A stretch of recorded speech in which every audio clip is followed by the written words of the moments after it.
This is my recap of RuPaul's Drag Race, Season 6, Episode 7, Glamazon by Colorevolution. So we open it up and Trinity's sad because they were on the bottom. And Bianca's like, hey Trinity, every week you say this isn't my thing. And the judges seem kind of over it, don't you think? And Trinity's like, I'm not gonna talk to you, bitch. And then Ben's like, haha, I purposely wasn't in the top because I didn't want to have to stand. And Darian's like, oh, I hate her so much. And then we have the mini challenge, which is to make fruits and veggies sexy. So they drag out their hands and then basically make obscene gestures with various fruits and vegetables. And in the end, Laganja won.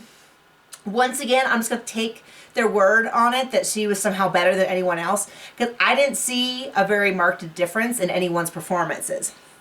So the main challenge is that RuPaul is premiering their makeup line. And so everybody's going to be paired up by RuPaul, and they will have to do a commercial for a different demographic. So obviously they are paired up for maximum drama. So we start off with Adore and Laganja, who know each other outside the show. And I felt that they certainly have no problem telling each other what they think of the other person. They will have extra time because Laganja won the first challenge, and they will be doing a commercial for Mean Girls. Courtney and Jocelyn are paired up, and they have Hot Mamas. And I guess Jocelyn really looks up to Courtney. Bianca and Trinity, of course, are paired up, and they will be glamorous working girls from CEO to street hoe. And then lastly are Ben de la Creme and Darian, who get the category of cougar. So we see everybody sort of writing their script and then actually performing it in front of RuPaul and Michelle Visage. I'm really getting over Darian. You know when people do that thing where they just say something really mean and they go, ha ha ha ha, it's a joke, I'm just teasing.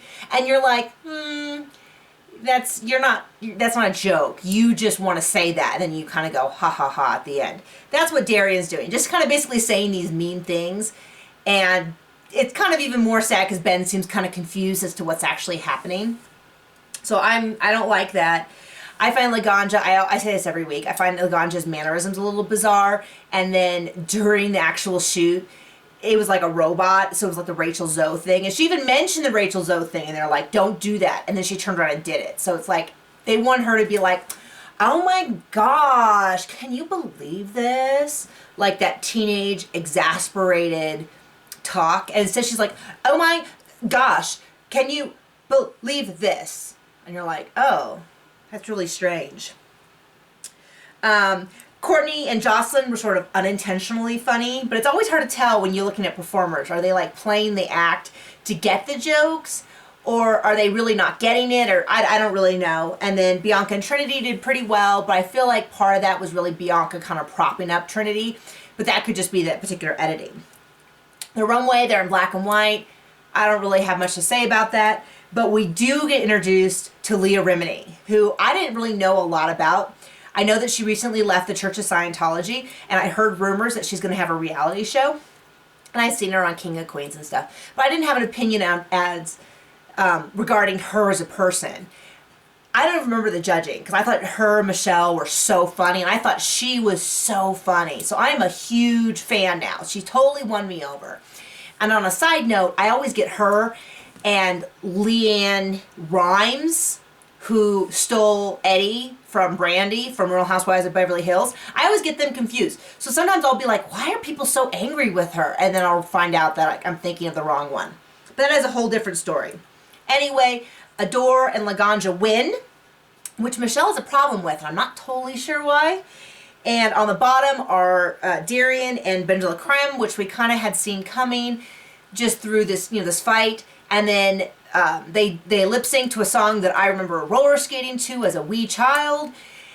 And then Darian's safe. And I just didn't believe it. I was like, Ben can't be going home. Like, I don't buy it. And that's not to say that, I mean, I say that a lot, they send people home anyway. But this time I was right.